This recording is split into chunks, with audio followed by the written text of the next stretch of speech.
ഏറ്റവും സ്നേഹാധരണീയരായ സത്യവിശ്വാസികളെ, സത്യവിശ്വാസിനികളെ, ജീവിതത്തിൻ്റെ സർവ്വമേഖലകളിലും സർവശക്തനും അളവറ്റ ദയാവരനുമായ അള്ളാഹുവിൻ്റെ കൽപ്പനാ നിർദ്ദേശങ്ങൾ കഴിവിന് പരമാവധി ജീവിതത്തിലുടനീളം പാലിക്കണമെന്നുള്ള വസീയത്ത് സ്വന്തത്തോടും തുടർന്ന് നിങ്ങളിൽ ഓരോരുത്തരോടും അതിൻ്റേതായ ഗൗരവത്തിൽ വസീയത്ത് ചെയ്യുന്നു, ഉപദേശിക്കുന്നു. അത്തരം മുത്തഖീങ്ങളിൽ അള്ളാഹു റബ്ബുൽ ഇസ്സത്ത് നാം ഏവരെയും ഉൾപ്പെടുത്തുമാറാകട്ടെ. പരിശുദ്ധമായ ദീനുൽ ഇസ്ലാമിൻ്റെ സാമൂഹ്യ നീതിയെക്കുറിച്ച് ചർച്ച ചെയ്തുകൊണ്ടിരിക്കുന്ന ഇന്നിൻ്റെ കാലഘട്ടത്തിൽ തെറ്റുകൾ ചെയ്യാതിരിക്കുവാനുള്ള എല്ലാ സാധ്യതകളും പൂർണ്ണമായും കൊട്ടിയടക്കപ്പെട്ട ഒരു മതമാണ് പരിശുദ്ധ ഇസ്ലാം. സ്രഷ്ടാവിനോട് ഏറ്റവും വലിയ നന്ദികേട് ഷിർക്ക്, വൻ പാപങ്ങളിൽപ്പെട്ടതാണ്. ആ ഷിർക്കിൽ നിന്നും മാറി നിൽക്കുവാനുള്ള എല്ലാ കാര്യങ്ങളും പഠിപ്പിച്ച വിശുദ്ധ ഖുർആൻ, അള്ളാഹു ഒരിക്കലും പൊറുക്കപ്പെടാത്ത പാപമാണെന്ന് വിശുദ്ധ ഖുർആനിലെ പല സ്ഥലങ്ങളിലും, സൂറത്തുൽ നിസായിൽ 48, 116 ആയത്തുകൾ. പ്രവാചകർ സ്വല്ലല്ലാഹു അലൈഹി വസല്ലം തങ്ങളെ വിളിച്ചുകൊണ്ട് അള്ളാഹുവിൻ്റെ ശക്തമായ താക്കീത് നൽകുകയാണ് ഷിർക്കിനെ സംബന്ധിച്ച്. സൂറത്ത് സുമറിലെ 65 ആയത്ത്. എല്ലാ തിന്മകളുടെയും മാതാവ് മദ്യമാണ് എന്ന് പഠിപ്പിച്ചു പ്രവാചകർ സ്വല്ലല്ലാഹു അലൈഹി വസല്ലം. കൃത്യമായ രീതിയിൽ ഈ വിഷയങ്ങളെക്കുറിച്ചെല്ലാം പ്രതിപാദിക്കുന്ന പരിശുദ്ധ ദീനുൽ ഇസ്ലാം അധാർമികതയ്ക്കും കുടുംബ ഭദ്രതയ്ക്കും വിലങ്ങുതടിയാകുന്ന വ്യഭിചാരത്തിന് തുടക്കമിടുന്ന വേഷവിധാനത്തെക്കുറിച്ച്, സ്ത്രീകളുടെ വേഷവിധാനത്തെക്കുറിച്ച് പോലും കൃത്യമായി പഠിപ്പിക്കുകയാണ് സൂറത്തുൽ നിസായ്, സൂറത്തുൽ അഹ്സാബിലെ 59 ആയത്തിൽ കൂടി. അള്ളാഹുവിൻ്റെ പ്രവാചകരെ വിളിച്ചുകൊണ്ട് അള്ളാഹു പറയുകയാണ്, യാ അയ്യുഹൻ നബിയ്യു ഖുൽ ലിഅസ്വാജിക വബനാതിക വനിസാഇൽ മുഅ്മിനീൻ യുദ്നീന അലൈഹിന്ന മിൻ ജലാബീബിഹിന്ന ദാലിക അദ്നാ അൻ യുറഫന ഫലാ യുദൈൻ വത്തഖീനല്ലാഹ്. അങ്ങനെ സർവ്വവിധ എല്ലാ തിന്മകളിൽ നിന്നും മുച്ചൂടും മാറി നിൽക്കുവാനുള്ള കൃത്യമായ ഇടപെടലുകൾ പഠിപ്പിച്ച പരിശുദ്ധ ദീനുൽ ഇസ്ലാം കടക്കണിയിലേക്കും ആത്മഹത്യയിലേക്കും തള്ളിവിടുന്ന പലിശയെ സംബന്ധിച്ച് പോലും കൃത്യമായി അള്ളാഹുവിൻ്റെ കലാമിലെ സൂറത്ത് ആലി ഇമ്രാനിലെ 130 ആയത്തിൽ റഹ്മാനായ റബ്ബ് നമുക്ക് പഠിപ്പിച്ചു തരികയാണ്. ആ പലിശ വിശ്വാസികൾ ഒഴിവാക്കുന്നില്ല എങ്കിൽ അള്ളാഹുവും അള്ളാഹുവിൻ്റെ റസൂലും അവരുമായി യുദ്ധത്തിലേർപ്പെട്ടു എന്ന് വിശുദ്ധ ഖുർആനിലെ സൂറത്തുൽ ബഖറ 279 ആയത്ത്. ഫഇല്ലം തഫ്അലു ഫഅദനു ബിഹർബിൻ മിനല്ലാഹി വറസൂലിഹി. അത്രയ്ക്കും ശക്തമായ താക്കീതാണ് പലിശക്കെതിരെ നൽകിയ പരിശുദ്ധ ദീനുൽ ഇസ്ലാം. അള്ളാഹു യുദ്ധം ചെയ്ത ഒരു വിഭാഗമാണ് പലിശയുമായി ബന്ധപ്പെട്ടുകൊണ്ടിരിക്കുന്ന വിഭാഗം. അള്ളാഹുവിൻ്റെ റസൂൽ സമരം പ്രഖ്യാപിക്കുകയാണ് അത്തരം ആൾക്കാരോട്. മാത്രവുമല്ല, മതചൂഷകന്മാരെ നിങ്ങൾ കരുതിയിരിക്കണമെന്നും വിശുദ്ധ ഖുർആനിലെ സൂറത്തു തൗബയുടെ 34 ആയത്തിൽ വിശ്വാസികളെ വിളിച്ചുകൊണ്ട് പറയുകയാണ്, വിശ്വാസികളെ, ഇന്ന കസീറൻ മിനൽ അഹ്ബാർ വറഹ്ബാൻ ലയഅകുലൂന അംവാലൻ നാസ് ബിൽ ബാത്തിൽ വയസുദ്ദൂന അൻ സബീലില്ലാഹ്. ഇതെല്ലാം കൃത്യമായി പഠിപ്പിക്കുകയാണ്.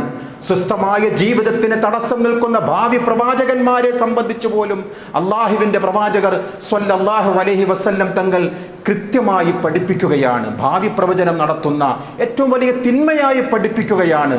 നിങ്ങൾ പ്രവചനം സ്വീകരിക്കുവാനായിട്ട് ആരെങ്കിലുടെയും അടുക്കൽ പോയിക്കൊണ്ട് നന്മ തിന്മകൾ അറിയുവാനായിട്ട്, ഭാവി ജീവിതം സ്വസ്ഥമാകുവാനായിട്ട് ആരുടെയെങ്കിലും അടുക്കൽ പോയി ഫാൽ കിതാബോ അങ്ങനെയുള്ള കിതാബുകളോ നോക്കിക്കൊണ്ട് അവരിൽ നിന്ന് പറയുന്നത് നിങ്ങൾ വിശ്വസിച്ചാൽ ഫഖദ് കഫറ ബിമാ ഉൻസില അലാ മുഹമ്മദിൻ സ്വല്ലല്ലാഹു അലൈഹി വസല്ലം. അത്രയ്ക്കും കണിശമായ രീതിയിൽ ഒരു വിശ്വാസി, ഒരു മനുഷ്യനെ സംബന്ധിച്ചിടത്തോളം എന്തെല്ലാം തിന്മകളുണ്ടോ ആ തിന്മകളിൽ നിന്നെല്ലാം മാറി നിൽക്കണമെന്ന് പഠിപ്പിച്ച ദീനുൽ ഇസ്ലാം, ഇസ്ലാമിൻ്റെ സാമൂഹ്യ നീതിയുടെ ഏറ്റവും ഉദാത്തമായ ചില അടയാളങ്ങളാണ് വിശുദ്ധ ഖുർആനിൽ നിന്നും പ്രവാചകർ സ്വല്ലല്ലാഹു അലൈഹി വസല്ലം തങ്ങളിൽ നിന്നും നമുക്ക് പഠിപ്പിച്ചു തന്നത്.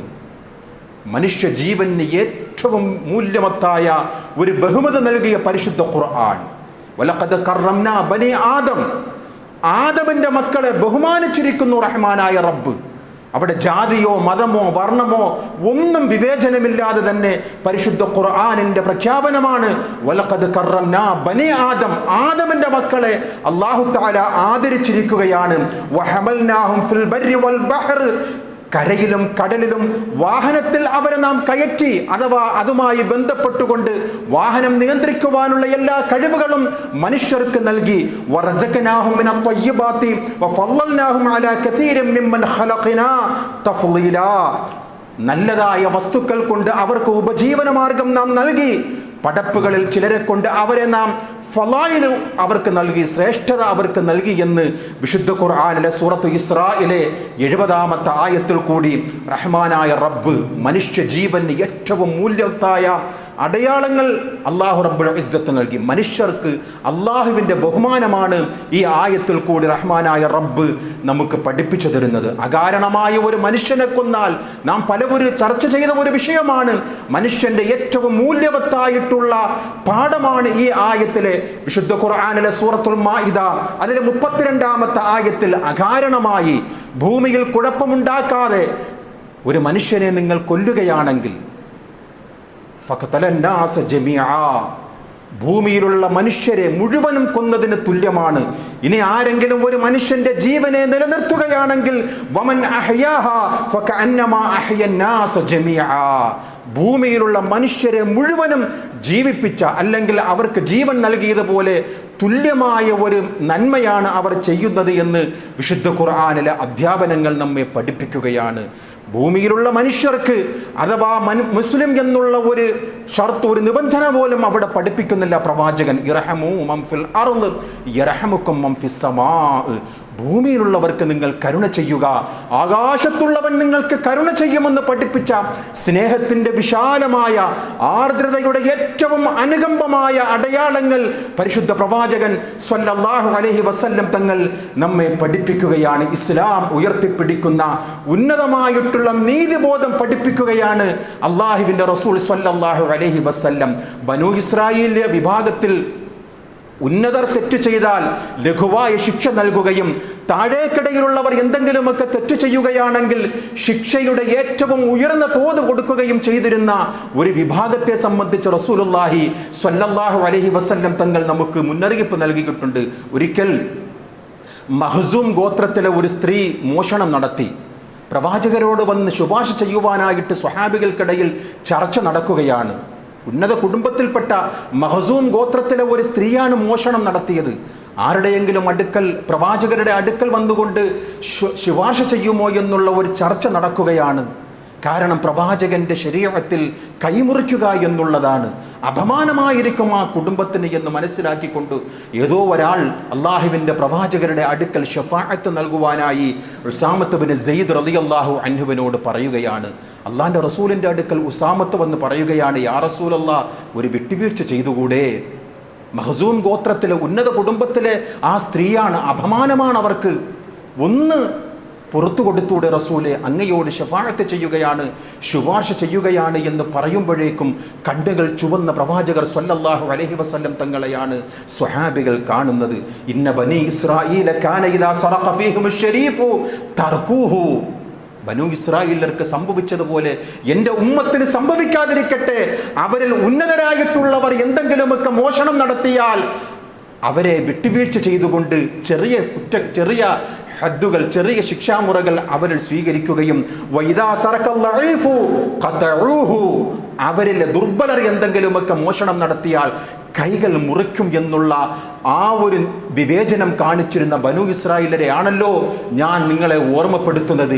എന്നിട്ട് പ്രവാചകർ ശക്തമായ താക്കീത് നൽകുകയാണ്. ലൗ കാനത്ത് ഫാത്തിമ റളിയല്ലാഹു അൻഹാ ലഖതഅത് യദഹാ, എൻ്റെ പൊന്നാര മകൾ ഫാത്തിമ കട്ടാലും അവളുടെ കൈകൾ മുറിക്കുക തന്നെ ചെയ്യും എന്ന് പഠിപ്പിച്ച നീതിബോധത്തിൻ്റെ ഏറ്റവും ഉദാത്തമായ മാതൃക പഠിപ്പിച്ച റസൂലുള്ളാഹി സ്വല്ലല്ലാഹു അലൈഹി വസല്ലം തങ്ങൾ കൃത്യമായി മനുഷ്യരോട് നീതി കൽപ്പിക്കുവാൻ പഠിപ്പിക്കുകയാണ്. അള്ളാഹുവിൻ്റെ റസൂലിൻ്റെ കൽപ്പനയാണ്. തെറ്റുകുറ്റങ്ങൾ വന്നുപോകുന്ന സാഹചര്യങ്ങൾ ഇല്ലാതാക്കുവാൻ പ്രേരിപ്പിക്കുകയാണ് പ്രവാചകർ സ്വല്ലല്ലാഹു അലൈഹി വസല്ലം തങ്ങളുടെ ഒന്നാമത്തെ അധ്യാപനമായിട്ട് പ്രവാചകരുടെ തിരുവചനങ്ങളിൽ കാണുവാൻ സാധിക്കും. ഒരിക്കൽ സ്വഹാബികൾ ഇരിക്കുന്ന വേളയിൽ അള്ളാഹുവിൻ്റെ റസൂൽ സല്ലല്ലാഹു അലൈഹി വസല്ലം തങ്ങൾ പറയുകയാണ്, നിങ്ങൾ നിന്റെ സഹോദരൻ അക്രമിയായാലും ആക്രമിക്കപ്പെട്ടവനായാലും നിങ്ങൾ അവരെ സഹായിക്കണം, അക്രമിയെയും സഹായിക്കണം ആക്രമിക്കപ്പെട്ടവനെയും സഹായിക്കണം എന്ന് പ്രവാചകർ സ്വഹാബാക്കളോട് പറയുമ്പോൾ അള്ളാഹുവിൻ്റെ റസൂലേ, ഉൻസുർ അഖാക ളാലിമൻ ഔ മദ്ലൂമൻ യാ റസൂലല്ലാഹ് ഹാദാ നൻദുറുഹു മദ്ലൂമാ, ആക്രമിക്കപ്പെട്ടവനെ സഹായിക്കാൻ ഞങ്ങൾക്കറിയാം റസൂലേ, ഫകൈഫ നൻസുറുഹു ളാലിമാ, അക്രമിയായ ഒരു മനുഷ്യനെ ഞങ്ങൾ എങ്ങനെയാണ് സഹായിക്കുക എന്ന് ചോദിച്ചപ്പോൾ പ്രവാചകർ സ്വല്ലല്ലാഹു അലൈഹി വസല്ലം തങ്ങൾ പറഞ്ഞ മറുപടിയാണ്, തഅഖുദു ഫൗഖ യദൈഹി, ആ അക്രമിയുടെ കൈപിടിക്കുക എന്നുള്ളതാണ്. വീണ്ടും അക്രമത്തിലേക്ക് വിടാതെ അവനെ സുരക്ഷിതമായ ഒരു ഇടത്തിലേക്ക് കൊണ്ടുവരിക എന്നുള്ളത് അക്രമിയെ സഹായിക്കുവാനായിട്ട് പ്രവാചകർ സ്വല്ലല്ലാഹു അലൈഹി വസല്ലം തങ്ങൾ നമുക്ക് പഠിപ്പിച്ചു തരികയാണ്. തെറ്റ് ചെയ്യുന്നവനെ വെറുക്കലല്ല, തെറ്റ് ചെയ്തവരെ ശപിക്കലല്ല, തെറ്റ് ചെയ്തവരെ സമൂഹത്തിൽ നിന്നും ഉന്മൂലനം ചെയ്തുകൊണ്ട് മാറ്റി നിർത്തുകയല്ല പ്രവാചകർ സ്വല്ലല്ലാഹു അലൈഹി വസല്ലം തങ്ങളുടെ അധ്യാപനങ്ങളിൽ നിന്നും വിശ്വാസികളെ നാം പാഠം ഉൾക്കൊള്ളേണ്ടത്. നമുക്കറിയുമല്ലോ, പ്രവാചകരുടെ ജീവിതത്തിലെ ആദ്യ കാലഘട്ടത്തിൽ മുശ്രിക്കീങ്ങളുടെ അക്രമം സഹിക്കവയ്യാതെയായപ്പോൾ ചില സ്വഹാബികൾ വന്നുകൊണ്ട് പ്രവാചകരോട് പറയുകയാണ്, യാ റസൂലല്ലാഹ് ഉദ്ഉ അലൽ മുശ്രിക്കീൻ, മുശ്രിക്കീങ്ങൾക്കെതിരെ ഒന്ന് പ്രാർത്ഥിക്കുമോ റസൂലേ? ആക്രമിക്കുവാനല്ല ഈ പറയുന്നത്, നമ്മൾ ദുർബലരാണ്, അവർക്കെതിരെ ഒന്ന് പ്രാർത്ഥിച്ചുകൂടെ എന്ന് അള്ളാഹുവിൻ്റെ റസൂലിനോട് സ്വഹാബികൾ പറയുമ്പോഴേക്കും പ്രവാചകരുടെ തിരുമൊഴി, ജിന്നി ലം ഉബഅഥു ലഅനാ, ശപിക്കുന്നവനായിട്ടല്ല അള്ളാഹു എന്നെ നിയോഗിച്ചത്, വഇമ്മാ ബുഅ്തു റഹ്മതൻ, കാരുണ്യവാനായിട്ടാണ് എന്നെ അല്ലാഹു തആല ഭൂമിയിൽ നിയോഗിച്ചത് എന്ന് പറയുന്ന, വമാ അർസൽനാക ഇല്ലാ റഹ്മത്തൻ ലിൽ ആലമീൻ, സർവ്വലോകർക്കും കാരുണ്യമായിട്ടല്ലാതെ പ്രവാചക താങ്കളെ നിയോഗിച്ചിട്ടില്ല എന്നുള്ള സൂറത്തുൽ അംബിയായിലെ 107-ാമത്തെ ആയത്ത് ജീവിതത്തിൽ കൂടി കാണിച്ചു കൊടുക്കുന്ന റസൂലുള്ളാഹി സ്വല്ലല്ലാഹു അലൈഹി വസല്ലം തങ്ങൾ മറ്റൊരിക്കൽ സ്വഹാബികളോട് പറയുകയാണ്, സ്വഹാബാക്കളെ, തെറ്റിൽ വീണവരെ നിങ്ങൾ കൈപിടിച്ചുയർത്തണം, അവരെ തെറ്റിലേക്ക് ആപതിക്കുകയല്ല, അതിലേക്ക് ആഴ്ത്തിക്കളയലല്ല വിശ്വാസിയുടെ ബാധ്യത, തെറ്റിൽ വീണവരെ കൈപിടിച്ചുയർത്തുക എന്ന് പറഞ്ഞുകൊണ്ട് അള്ളാഹുവിൻ്റെ റസൂൽ സ്വല്ലല്ലാഹു അലൈഹി വസല്ലം 4 കാര്യങ്ങൾ ഒരു വിശ്വാസിയുടെ അവകാശമായി മറ്റൊരാൾക്ക് ലഭിക്കണമെന്ന് പോലും അള്ളാഹുവിൻ്റെ റസൂൽ പറയുകയാണ്. ഒരു വിശ്വാസിയിൽ 4 കാര്യങ്ങൾ അവകാശമായിട്ട് മറ്റൊരു വിശ്വാസിക്ക് ലഭിക്കണം എന്ന് പ്രവാചകർ സ്വല്ലല്ലാഹു അലൈഹി വസല്ലം തങ്ങൾ പറയുകയാണ്. വിശ്വാസികളെ, ഇതെല്ലാം ഈ വചനാമൃതങ്ങളൊക്കെ നമ്മുടെ ജീവിതത്തിൽ എത്രമാത്രം പ്രാവർത്തികമാക്കുവാൻ സാധിക്കുന്നു എന്നുള്ളതാണ് വിശ്വാസികളെ ഇന്നത്തെ ഖുതുബയിൽ കൂടി കിട്ടുന്ന സന്ദേശം. നമ്മുടെ ജീവിതത്തിൽ പരമാവധി പ്രാവർത്തികമാക്കുവാനുള്ള വസിയ്യത്ത് മാത്രമാണ് വിശ്വാസികളെ. വിശ്വാസികൾക്ക് അവകാശമായിട്ട് 4 കാര്യങ്ങളിൽ ഒന്ന്, അൻ തുഈന മുഹ്സിനഹും, നന്മ ചെയ്യുന്നവരെ കണ്ടാൽ ഒന്ന് സഹായിക്കുക, അവരെ ഒന്ന് താങ്ങായി തണലായി കൈ ചേർത്ത് പിടിക്കുക. അവർ സമൂഹത്തിൽ നന്മ ചെയ്യുന്നവരാണ്, അവർ സമൂഹത്തിനെ സഹായിക്കുന്നവരാണ്. അവർക്ക് വേണ്ടിയുള്ള ഒരു സഹായം വിശ്വാസികളുടെ ഭാഗത്ത് നിന്നും ഉണ്ടാകേണ്ടതാണ്. രണ്ടാമതായി വിശ്വാസികൾക്ക് അവകാശമായി ഉണ്ടാകേണ്ട ഒരു കാര്യം, വഅൻ തസ്തഗ്ഫിറ ലിമുദ്നിബിഹിം, തെറ്റ് ചെയ്യുന്നവന് വേണ്ടി ഇസ്തിഗ്ഫാർ ചെയ്യുക എന്നുള്ളതാണ്. വിശ്വാസികളെ, നമുക്ക് സാധിക്കുമോ എന്നുള്ളതാണ്. പാപത്തിലേക്ക് ആപതിക്കുന്നവനെ, തിന്മകൾ ചെയ്യുന്നവനെ, വിഭജിക്കുന്ന ഒരു മനുഷ്യൻ, കള്ളുകുടിക്കുന്ന ഒരു മനുഷ്യൻ, ഹറാമുകൾ ചെയ്യുന്ന ഒരു മനുഷ്യൻ, അവനെ നന്മയിലേക്ക് കൊണ്ടുവരുവാൻ വേണ്ടി, അവൻ്റെ പാപമോചനത്തിന് വേണ്ടി പ്രാർത്ഥിക്കുക എന്നുള്ളത് ഒരു വിശ്വാസിയുടെ ബാധ്യതയാണ് എന്ന് റസൂലുള്ളാഹി സ്വല്ലല്ലാഹു അലൈഹി വസല്ലം തങ്ങൾ നമുക്ക് പഠിപ്പിച്ചു തരികയാണ്. മൂന്നാമതായി പ്രവാചകർ പഠിപ്പിക്കുകയാണ്, വഅൻ തദ്ഉവ ലിമുദ്ബിറഹും, പിന്തിരിഞ്ഞു പോകുന്നവർക്ക് വേണ്ടി അവർക്ക് വേണ്ടി ദുആ ചെയ്യണം. കൂട്ടായ്മയിൽ നിന്നും സംഘടിത ശക്തിയിൽ നിന്നും തൗഹീദിന്റെ കൂട്ടായ്മയിൽ നിന്നും ഒരാൾ എന്തെങ്കിലും കാരണമായി പിന്തിരിഞ്ഞു പോവുകയാണെങ്കിൽ അവർക്ക് വേണ്ടിയും പ്രാർത്ഥിക്കുവാൻ റസൂലുള്ളാഹി സ്വല്ലല്ലാഹു അലൈഹി വസല്ലം തങ്ങൾ നമുക്ക് പഠിപ്പിച്ചു തരികയാണ്. നാലാമതായി ഒരു വിശ്വാസിയുടെ അവകാശമായി പ്രഖ്യാപിച്ചത് പ്രവാചകൻ പറയുകയാണ്, വഅൻ തുഹിബ്ബ തായിബഹും, പശ്ചാത്തപിച്ചു മടങ്ങുന്നവരെ സ്നേഹിക്കുക എന്നുള്ളതാണ്. അള്ളാഹുവിനോട് ഇസ്തിഗ്ഫാർ ചെയ്യുന്നവരെ, പാപമോചനം തേടുന്നവർക്ക് വേണ്ടി അവരെ സ്നേഹിക്കുക എന്നുള്ളത് അള്ളാഹുവിൻ്റെ റസൂൽ സ്വല്ലല്ലാഹു അലൈഹി വസല്ലം തങ്ങൾ പഠിപ്പിച്ചതാണ് വിശ്വാസികളെ. തെറ്റിലേക്ക് ആപതിക്കുവാനായിട്ട് നമ്മുടെ ജീവിതത്തിലെ ഒരു ഇടപെടൽ കൊണ്ട് കാരണമാകരുത് എന്നാണ് ഈ ഹദീസിൽ കൂടി അള്ളാഹുവിൻ്റെ റസൂൽ നമുക്ക് പഠിപ്പിച്ചു തരുന്നത്. സ്നേഹത്തോടുകൂടി, ഗുണകാംക്ഷയോടുകൂടി. അതുകൊണ്ടാണല്ലോ മഹാനായ മാഇസ് റളിയല്ലാഹു അൻഹു, നമുക്കറിയാം ആ ചരിത്രം, വിഭജിച്ച ആ സ്വഹാബി അള്ളാഹുവിൻ്റെ റസൂലിനോട് വന്നുകൊണ്ട് പറയുകയാണ്, യാ റസൂലല്ലാഹ് ത്വഹിറിനീ, ശുദ്ധിയാക്കൂ റസൂലേ, എന്നെ ശുദ്ധിയാക്കൂ റസൂലേ, ഞാൻ വിഭജിച്ചു പോയ റസൂലേ, നാളെ പരലോകത്ത് അള്ളാഹുവിൻ്റെ ശിക്ഷ ലഭിക്കാതിരിക്കുവാൻ ഈ ദുനിയാവിൽ വെച്ചുകൊണ്ട് അതിൻ്റെ ശിക്ഷ നൽകണം എന്ന് പറയുന്ന പ്രവാചകർ സ്വല്ലല്ലാഹു അലൈഹി വസല്ലം തങ്ങളോട്, അള്ളാഹുവിൻ്റെ റസൂലിനോടാണ് മാഇസ് റളിയല്ലാഹു അൻഹു പറയുന്നത്. അപ്പോഴൊക്കെ 4 പ്രാവശ്യം വൈഹക്, നിനക്കെന്ത് പറ്റും മാഇസേ, തിരിച്ചു പോയിക്കോ മായിസേ, അള്ളാഹുവിനോട് തൗബ ചെയ്തോ, അള്ളാഹുവിനോട് പശ്ചാത്തപിച്ചോ, അവനിലേക്ക് നിന്റെ മുഴുവൻ പാപഭാരങ്ങളും ഇറക്കി വെച്ചുകൊണ്ട് അവൻ നിനക്ക് പുറത്തു തരും മായിസേ എന്നും പറഞ്ഞുകൊണ്ട് 4 പ്രാവശ്യം തിരിച്ചയക്കുന്ന പൊന്നാർ റസൂലുള്ളാഹി സ്വല്ലല്ലാഹു അലൈഹി വസല്ലം കാരുണ്യത്തിന്റെ മഹാകേന്ദ്രമായിട്ട് വിശുദ്ധ ഖുർആൻ പരിചയപ്പെടുത്തുന്നതിന്റെ ഉദാഹരണമാണ് വിശ്വാസികളെ.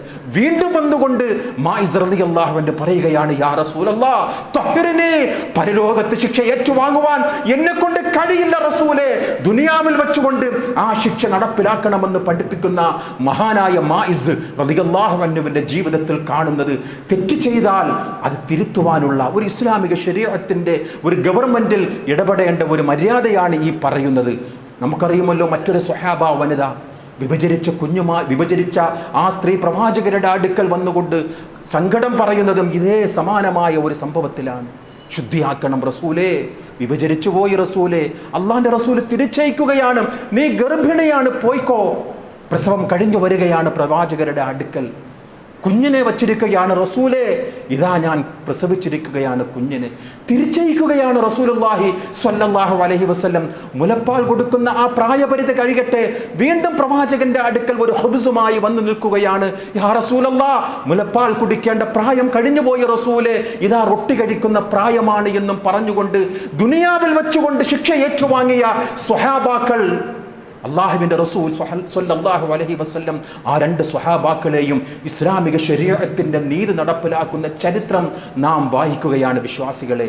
ഇസ്ലാമിൻ്റെ ഏറ്റവും വലിയ മാനവിക മൂല്യം പഠിപ്പിച്ച ഇസ്ലാമിക ശരീഅത്ത് മനുഷ്യ ജീവന്റെ വില കൽപ്പിക്കുന്നതോടൊപ്പം തന്നെ തെറ്റുകൾ ചെയ്യാതിരിക്കുവാനായിട്ട് മറ്റുള്ളവർക്ക് ഒരു പാഠമായിട്ട് ഇസ്ലാമിൻ്റെ സാമൂഹ്യ നീതിയിലെ ശിക്ഷാ നിയമത്തിൻ്റെ യഥാർത്ഥമായിട്ടുള്ള പാഠങ്ങൾ ഇന്ന് ചർച്ച ചെയ്തുകൊണ്ടിരിക്കുകയാണ് നമ്മുടെ സോഷ്യൽ മീഡിയകളും അല്ലാത്ത സമയങ്ങളിലും അല്ലാത്ത വേദികളിലുമൊക്കെ. ഇസ്ലാമിൻ്റെ നീതിയുള്ള ആ ശരീഅത്തിനെ സംബന്ധിച്ച് പരിശുദ്ധ ദീനുൽ ഇസ്ലാം ആത്മീയ നിർദ്ദേശങ്ങൾ നൽകുന്നതോടൊപ്പം തന്നെ ഭൗതികമായ ഒരു സമൂഹത്തിൻ്റെ നിലനിൽപ്പിന് ആവശ്യമായിട്ടുള്ള എല്ലാ കാര്യങ്ങളും പഠിപ്പിക്കുകയാണ് ഇസ്ലാമിക ശരീഅത്ത് എന്ന് നാം മനസ്സിലാക്കുക. തൗറാത്തിൽ ഈ നിയമമുണ്ട്, മുൻകഴിഞ്ഞു പോയ ഗ്രന്ഥത്തിൽ ഈ നിയമമുണ്ട്, പരിശുദ്ധ ഖുർആനിലും ഈ നിയമമുണ്ട്. വിശുദ്ധ ഖുർആനിലെ സൂറത്തുൽ മാഇദയിലെ ആയത്താണ് വകതബ്നാ അലൈഹിം ഫീഹാ. ആ തൗറാത്തിൽ ഈ നിയമമുണ്ട്. ഖുർആനിലുള്ള നിയമം പോലെ തന്നെ തൗറാത്തിലും നിയമമുണ്ട്. അന്നൻ നഫ്സ ബിൻ നഫ്സ്, ജീവന് ജീവൻ എടുക്കുവാൻ, വൽ ഐന ബിൽ ഐൻ, കണ്ണിന് കണ്ണ്, വൽ അൻഫ ബിൽ അൻഫ്, മൂക്കിന് മൂക്ക്, ബിൽ വൽ ഉദ്ന ബിൽ ഉദ്ൻ വസ്സിന്ന ബിസ്സിൻ, ചെവിക്ക് ചെവി, പല്ലിന് പല്ല്, ഇങ്ങനെയുള്ള പ്രക്രിയ നടത്തുവാനായിട്ട് പ്രവാചകർ സ്വല്ലല്ലാഹു അലൈഹി വസല്ലം തങ്ങൾക്ക് അല്ലാഹു തആല അനുവാദം നൽകുന്ന ആയത്തുകളാണ് വിശ്വാസികളെ. എന്നിട്ട് അല്ലാഹു പരിശുദ്ധ ഖുർആനിൽ കൂടി വിശ്വാസികൾക്ക് പഠിപ്പിച്ചു കൊടുക്കുകയാണ്, ഫമൻ തസദ്ദഖ ബിഹി ഫഹുവ കഫാറത്തുൽ ലഹാ.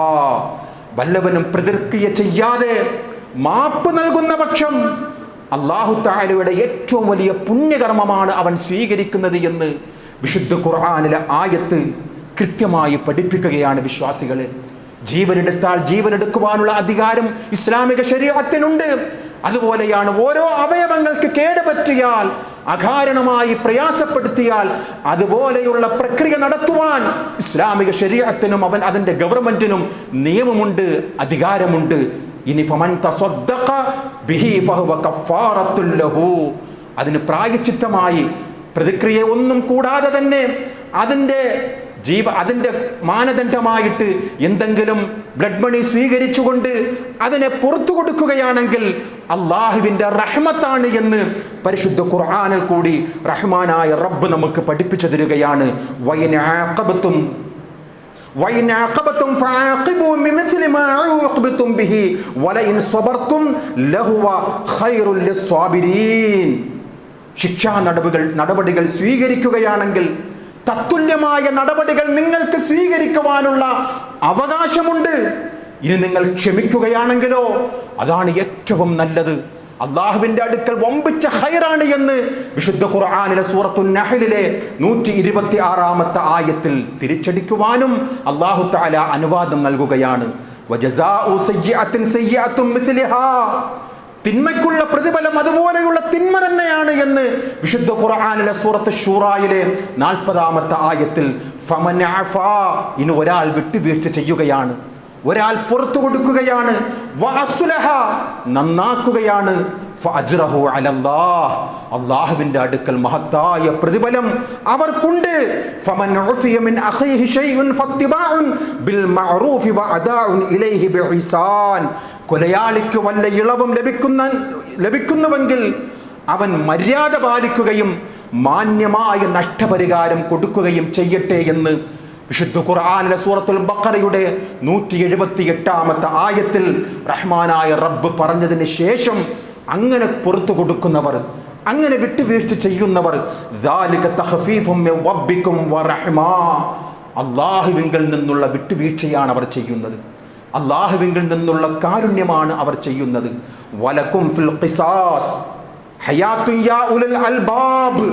അല്ലയോ ബുദ്ധിമാന്മാരെ, അല്ലയോ ബുദ്ധിയുള്ളവരെ, അങ്ങനെ തുല്യ ശിക്ഷ നൽകുന്നത് നിങ്ങളുടെ ജീവിതത്തിന്റെ നിലനിൽപ്പിന് ആവശ്യമാണ് എന്ന് വിശുദ്ധ ഖുർആനിലെ ആയത്ത് അവസാനിപ്പിക്കുന്നത് ഇപ്രകാരമാണ്. വിശ്വാസികളെ, ഈ പ്രതിക്രിയ എന്ന് പറയുന്നത് കാടൻ നിയമമാണെന്ന്, 6-ാം നൂറ്റാണ്ടിലെ പ്രാകൃത നിയമമാണെന്നൊക്കെ ഇസ്ലാമിനെ പഠിക്കാത്ത പലരും ഇന്ന് സോഷ്യൽ മീഡിയകളിൽ കൂടി തള്ളിവിടുമ്പോൾ, ഇത് കൃത്യമായി നാം ചില സോഷ്യൽ മീഡിയയിൽ കൂടി വാർത്തകൾ പരതുമ്പോൾ നമ്മുടെ രാജ്യത്ത് നടക്കുന്ന ചില ജോളിമാരുടെയും ചില വിസ്മയമാരുടെയും കൊലപാതകങ്ങൾ കാണുമ്പോൾ മുസ്ലിംകൾ അല്ലാത്തവർ പോലും പറയുകയാണ്, പരസ്യമായി പറയുകയാണ്, ഇസ്ലാമിക ശരീഅത്ത് ഇന്ത്യയിൽ നടപ്പിലാക്കണം. സൗദി പോലെയുള്ള രാജ്യങ്ങളിൽ നടമാടിക്കൊണ്ടിരിക്കുന്ന ആ ഇസ്ലാമിക നിയമം, വധശിക്ഷ എന്ന് പറയുന്ന ആ ശിക്ഷ ഇന്ത്യയിൽ എത്രയും വേഗം നടപ്പിലാക്കണം. കാരണം സാമൂഹ്യ നീതിക്ക് ഏറ്റവും വമ്പിച്ച പ്രതിഫലമാണ് ഇവിടെ ചെയ്യേണ്ടത് എന്ന് പഠിപ്പിക്കുന്ന എത്രയോ പഠനങ്ങൾ നടന്നുകൊണ്ടിരിക്കുകയാണ്. ഇവിടെയാണ് ഇന്ത്യൻ സാഹചര്യത്തിലെ ചില കാര്യങ്ങൾ കൂടി നാം മനസ്സിലാക്കേണ്ടത്. അള്ളാഹുവിൻ്റെ പ്രവാചകർ സ്വല്ലല്ലാഹു അലൈഹി വസല്ലം തങ്ങളുടെ കാലഘട്ടത്തിൽ ഒരുപാട് സമാനമായ സംഭവങ്ങൾ നടന്നിട്ടുണ്ട്, വിട്ടുവീഴ്ചകളും നടന്നിട്ടുണ്ട് എന്നുള്ളത് ഒരു യാഥാർത്ഥ്യമാണ്. നോക്കൂ, സൗദി അറേബ്യയിൽ അടുത്ത സമയത്ത് നടന്ന 2-3 സംഭവങ്ങൾ വിട്ടുവീഴ്ചയുടെയും ആ ശിക്ഷ നടപ്പാക്കുന്നതിൻ്റെയും ഏറ്റവും വലിയ ഉദാഹരണങ്ങളാണ്. 2013 സൗദിയിൽ നടന്ന ഒരു സംഭവം, 2 സൗദി പൗരനെ ഒരു ഫിലിപ്പൈൻകാർ, മുസ്ലിമല്ലാത്ത ഒരു ഫിലിപ്പൈനി വെടിവെച്ചു കൊന്നു. എന്തോ കാരണമായി അവസാനം കോടതി ശിക്ഷ വിധിച്ചു, ഫിലിപ്പീനിയെ വധിക്കണം. പിന്നെയുള്ളത് കൊല്ലപ്പെട്ട കുടുംബക്കാർ വേണമെങ്കിൽ പുറത്തു കൊടുക്കുക, ബ്ലഡ് മണി വാങ്ങിച്ചുകൊണ്ട് അതിനെ ക്ഷമിക്കുക എന്നുള്ളത് മാത്രമേ ഇപ്പോൾ നാം യമനിൽ കണ്ടുകൊണ്ടിരിക്കുന്ന സമാനമായ ഒരു സംഭവം. അവിടെ ആ സൗദി പൗരന്മാരുടെ കുടുംബം ബ്ലഡ് മണി വാങ്ങിച്ചുകൊണ്ട് ആ ഫിലിപ്പീൻ യുവാവിനെ വെറുതെ വിടുവാൻ തീരുമാനിച്ചു. 30 ലക്ഷം സൗദി റിയാലാണ് ആ കുടുംബം ആവശ്യപ്പെട്ടത്. ആ ഫിലിപ്പീൻ ഗവൺമെന്റ് അല്ലെങ്കിൽ അവിടെയുള്ള കുടുംബക്കാർക്ക് 7 ലക്ഷം റിയാൽ മൂല്യമുള്ള തുക മാത്രമേ അവർക്ക് ശേഖരിക്കുവാൻ സാധിച്ചിട്ടുള്ളൂ. ഇനിയും ഭീമമായ ഒരു തുക വേണം, 23 ലക്ഷം റിയാൽ ബാക്കിയാണ്. അവിടെയാണ് സൗദി അറേബ്യ, അന്ന് രാജ്യം ഭരിച്ച അബ്ദുള്ള രാജാവ്, അദ്ദേഹത്തിന്റെ ഫണ്ടിൽ നിന്നും 23 ലക്ഷം രൂപ ആ ഫിലിപ്പീന് വേണ്ടി ദാനമായി ചെയ്തു എന്നുള്ളത് സൗദിയിൽ നടന്ന ചരിത്രമാണ്. വിശ്വാസികളെ, മറ്റൊരു സംഭവം നോക്കൂ. 2016 അതേ സൗദിയിൽ നടന്ന ഒരു സംഭവം. സൗദി രാജവംശത്തിന്റെ സ്ഥാപകനായ അബ്ദുൽ അസീസിന്റെ ഒരു പിൻഗാമിയായ ഒരു പൗരൻ തൻ്റെ സുഹൃത്തായ ആദ് ബിൻ സുലൈമാനെ വധിച്ചു കളഞ്ഞു, കൊന്നുകളഞ്ഞു. സുഹൃത്താണ്. അവസാനം കോടതി ശിക്ഷ വിധിച്ചു, കൊലയ്ക്ക് കൊല. അവസാനം എത്ര ലക്ഷം ഡോളർ വേണമെങ്കിലും തന്നുകൊള്ളാമെന്നും പറഞ്ഞുകൊണ്ട് ആ സഊദി കുടുംബത്തെ ഇവർ ചെന്ന് കണ്ടു. അവർ പറഞ്ഞു, ഞങ്ങൾക്ക് സാമ്പത്തികം ഒരു വിഷയമല്ല, ഞങ്ങൾക്ക് ഇസ്ലാമിക ശരീഅത്ത് നടപ്പിലാക്കുന്ന വിധി തന്നെ നടപ്പിലാക്കണം എന്നും പറഞ്ഞുകൊണ്ട് കൃത്യമായിട്ടുള്ള നിലപാട് സ്വീകരിച്ചപ്പോൾ സഊദി രാജവംശത്തിലെ പാരമ്പര്യമുള്ള ആ പൗരനെ എല്ലാവരെയും സാക്ഷിയാക്കിക്കൊണ്ട് ഇസ്ലാമിക ശരീഅത്ത് അവിടെ നിയമം നടപ്പിൽ വരുത്തി. വധശിക്ഷ നടപ്പിൽ വരുത്തിയത് 2016. ഇത് തന്നെയാണ് സഹോദരങ്ങളെ യമനിലും നാം കേട്ടുകൊണ്ടിരിക്കുന്ന വാർത്ത. സമ്മിശ്രമായിട്ടുള്ള വാർത്തകളാണ് നാം കേട്ടുകൊണ്ടിരിക്കുന്നത്. എങ്ങനെയും അവർ രക്ഷപ്പെടട്ടെ, ആ കുടുംബത്തിന് പൊറുക്കുവാനും ക്ഷമിക്കുവാനുമുള്ള ആ ഒരു കാരുണ്യമുണ്ടാകട്ടെ. നമുക്ക് മാനുഷികമായി നിന്നുകൊണ്ട് അവർക്ക് വേണ്ടി പ്രാർത്ഥിക്കാം. അതിനുവേണ്ടി ഗവൺമെന്റ് പോലും ഇടപെട്ടുകൊണ്ട് സാധിക്കാത്ത ആ ഒരു വിഷയത്തിൽ നമ്മുടെ കേരളത്തിലെ ഒരു പണ്ഡിതൻ ഇടപെട്ടുകൊണ്ടിരിക്കുകയാണ്. അത് സാക്ഷാത്കാരമാകട്ടെ എന്ന് നമുക്ക് പ്രാർത്ഥിക്കാം. അദ്ദേഹത്തോട് പത്രക്കാർ ചോദിച്ച ഒരു ചോദ്യമുണ്ട്. എന്തുകൊണ്ടാണ് അബൂബക്കർ മുസ്ലിയാർ താങ്കൾ ഈ വിഷയത്തിൽ ഇടപെട്ടത് എന്ന് ചോദിക്കുമ്പോഴേക്കും അദ്ദേഹത്തിനുള്ള മറുപടി മാനുഷികമാണ്. മനുഷ്യനെന്നുള്ള നിലയിൽ ഇസ്ലാമിന്റെ വിശാലമായ വീക്ഷണം ജനങ്ങളെ പഠിപ്പിച്ചു കൊടുക്കുവാൻ, വർഗീയതയല്ല ഇസ്ലാം എന്ന് ജനങ്ങളെ ബോധ്യപ്പെടുത്തി കൊടുക്കുവാൻ, ഇസ്ലാമിന്റെ കൃത്യമായിട്ടുള്ള സാഹോദര്യം എന്താണെന്ന് ജനങ്ങളെ പഠിപ്പിച്ചു കൊടുക്കുവാൻ വേണ്ടിയാണ് എൻ്റെ ഇടപെടൽ. ജാതിയോ മതമോ എനിക്ക് പ്രശ്നമല്ല. ഇസ്ലാമിന്റെ മാനവിക മൂല്യത്തിന്റെ ഏറ്റവും ഉദാഹരണമാണ് എന്നിൽ കൂടി കണ്ടത് എന്ന് പത്രക്കാരോട് ഈ പണ്ഡിതൻ പറയുമ്പോൾ ചില കാര്യങ്ങളൊക്കെ നമുക്കും ചോദിക്കുവാനുണ്ട്. ഇടപെടൽ ഫലപ്രദമാകട്ടെ എന്നുള്ള പ്രാർത്ഥനയോടുകൂടിയാണ്. അദ്ദേഹം ചെയ്ത ഏറ്റവും വലിയ ഒരു കാരുണ്യ പ്രവർത്തനം തന്നെയാണ് എന്നുള്ളതിന് നമുക്കൊരിക്കലും രണ്ടഭിപ്രായമില്ല. പക്ഷേ ഇവിടെ അങ്ങനെയുണ്ട് എങ്കിൽ, നിങ്ങളുടെ ഇടപെടൽ കൃത്യമാണ് എങ്കിൽ, നിമിഷപ്രിയയ്ക്ക് വേണ്ടി നിങ്ങൾ കാണിക്കുന്ന ഈ ഉത്സാഹം നിങ്ങളുടെ കുടുംബത്തിൽപ്പെട്ട, അഥവാ സിറാജ് പത്രത്തിന്റെ ഒരു ലേഖകനായ KM ബഷീർ 4 വർഷങ്ങൾക്ക് മുമ്പ് മ്യൂസിയം റോഡിൽ വെച്ചുകൊണ്ട്, തിരുവനന്തപുരത്തെ മ്യൂസിയം റോഡിൽ വെച്ചുകൊണ്ട് ഒരു IAS-കാരനായ ഒരു മനുഷ്യൻ, ശ്രീ വെങ്കട്ടരാമൻ, നമുക്കറിയാം ആ ചരിത്രം, എന്തേ പുറത്തു കൊടുത്തുകൂടാ? ഇതൊരു സ്വാഭാവികമായിട്ടുള്ള ഒരു ചോദ്യമല്ലേ? അദ്ദേഹം മനഃപൂർവ്വമല്ല എന്നുള്ളത് എല്ലാവർക്കും അറിയാം. ഈ നിമിഷപ്രിയയാകട്ടെ നമുക്കറിയാം, പത്രങ്ങൾ എഴുതുന്നത് സത്യസന്ധമാണെങ്കിൽ 112 കഷ്ണങ്ങളാക്കി ജനങ്ങൾ കുടിക്കുന്ന വാട്ടർ ബോക്സിലാണ് ആ മൃതദേഹത്തെ കൊണ്ടുപോയി നിക്ഷേപിച്ചത് എന്ന് ചരിത്രം, ആ സംഭവങ്ങളൊക്കെ വായിക്കുന്നവർക്ക് അറിയാവുന്നതാണ്. പക്ഷെ ഇവിടെ നടന്നതോ, സിറാജ് ലേഖകനായ KM ബഷീറിനെ ബോധപൂർവമല്ല, കൊല്ലണം എന്നുള്ള ഉദ്ദേശത്തിലല്ല ശ്രീ വെങ്കട്ടരാമൻ കൊന്നത്, അല്ലെങ്കിൽ ആക്സിഡന്റിൽ കൂടി ആ KM ബഷീർ മരിച്ചത്. എന്തേ? ഇസ്ലാമികപരമായിട്ടുള്ള വിശാല വീക്ഷണത ഒന്ന് കാണിച്ചു കൊടുത്തുകൂടെ നിങ്ങൾക്ക്? ഇസ്ലാം മനുഷ്യരെ സ്നേഹിക്കുന്ന മതമാണ് എന്ന് എന്തുകൊണ്ട് ജീവിതം കൊണ്ട് അടയാളപ്പെടുത്തിക്കൂടാ? അങ്ങനെ അടയാളപ്പെടുത്തുന്നത് വരെയും നിങ്ങളുടെ ഈ ഇടപെടലിൽ എന്തൊക്കെയോ ദുരൂഹതയുണ്ട് എന്ന് സാധാരണ മനുഷ്യർ മനസ്സിലാക്കും. അങ്ങനെയുണ്ട് എങ്കിൽ സ്വന്തമായി ബനൂ ഇസ്രായേലിനെ കുറിച്ച് അല്ലാഹു തആല വിശുദ്ധ ഖുർആനിൽ പറഞ്ഞുവല്ലോ, അതഅമുറൂന അന്നാസ ബിൽ ബിർരി വതൻസൗന അൻഫുസകും വഅൻതും തത്ലൂനൽ കിതാബ് അഫലാ തഅഖിലൂൻ. നിങ്ങൾ ചിന്തിക്കുന്നില്ലേ? ബനൂ ഇസ്രായേലർക്ക് എന്താ വന്നത്? അതഅമുറൂന അന്നാസ ബിൽ ബിർരി, നന്മകളെ അവർ ജനങ്ങൾക്ക് കൽപ്പിക്കും.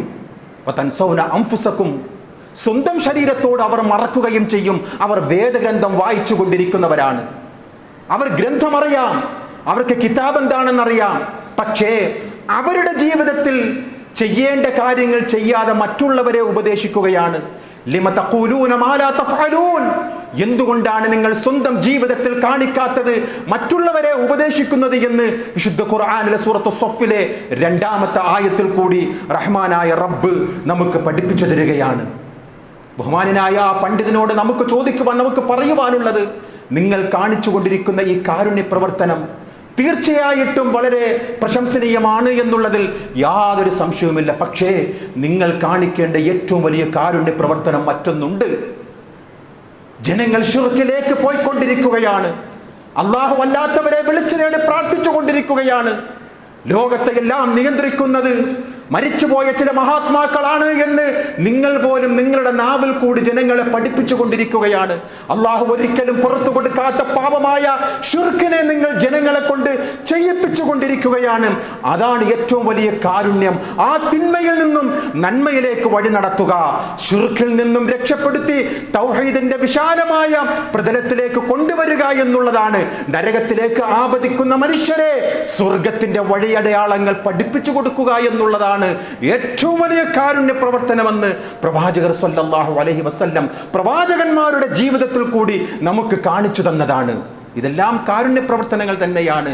പക്ഷേ ഒരു വിശ്വാസിയുടെ ഏറ്റവും വലിയ കാരുണ്യ പ്രവർത്തനം എന്ന് പറയുന്നത് ശാശ്വതമായ നരകത്തിൽ ആപതിച്ചുകൊണ്ട് അള്ളാഹുവിന്റെ ശിക്ഷ ഏറ്റുവാങ്ങിക്കൊണ്ട് കാലാകാലം കടന്നുകൊണ്ട് ജീവിക്കാതെ മരിക്കാതെ കിടക്കുന്ന ആ നരകത്തിൽ കിടന്നുകൊണ്ടുള്ള യാതന, അതിനേക്കാളും അതിൽ നിന്നും രക്ഷപ്പെടുത്തുക എന്നുള്ള ഏറ്റവും വലിയ കാരുണ്യമല്ലാതെ നമുക്ക് എന്താണ് ചെയ്യുവാൻ സാധിക്കുക?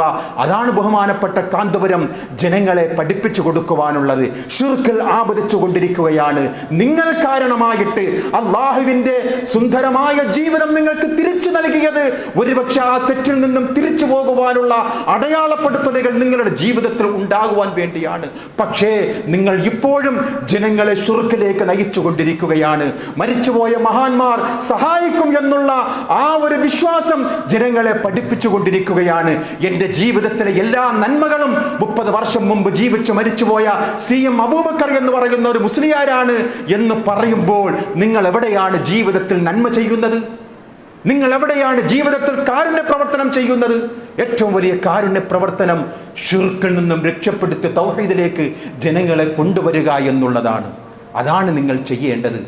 അങ്ങനെയുള്ള നിമിഷാപ്രിയയെ നിങ്ങൾ സ്നേഹിക്കുന്നുവെങ്കിൽ, ആ ജീവനെ നിങ്ങൾ രക്ഷപ്പെടുത്തുവാനുള്ള ആത്മാർത്ഥമായിട്ടുള്ള ആഗ്രഹമുണ്ട് എങ്കിൽ നിങ്ങൾ നിങ്ങളുടെ ജീവിതത്തിൽ നിങ്ങളുടെ കുടുംബത്തിൽപ്പെട്ട KM ബഷീറിന്റെ ഘാതകനായ ശ്രീ വെങ്കട്ടരാമന് നിങ്ങൾ ക്ഷമിച്ചു കൊടുക്കണം. അതൊരു മാതൃകയാണ്. ഇസ്ലാം വാനോളം പുകഴ്ത്തപ്പെടുന്ന ഒന്നാമത്തെ കാരണമായിരിക്കും എന്നുള്ളതിൽ യാതൊരു സംശയവുമില്ല എന്ന് മാത്രമാണ് ഈ വിഷയത്തെക്കുറിച്ച് നാം പഠിക്കേണ്ടത്, നാം മനസ്സിലാക്കേണ്ടത്. അല്ലാഹു റബ്ബുൽ ഇസ്സത്ത് അത്തരം മുത്തഖീങ്ങളിൽ നാം ഏവരെയും ഉൾപ്പെടുത്തുമാറാകട്ടെ.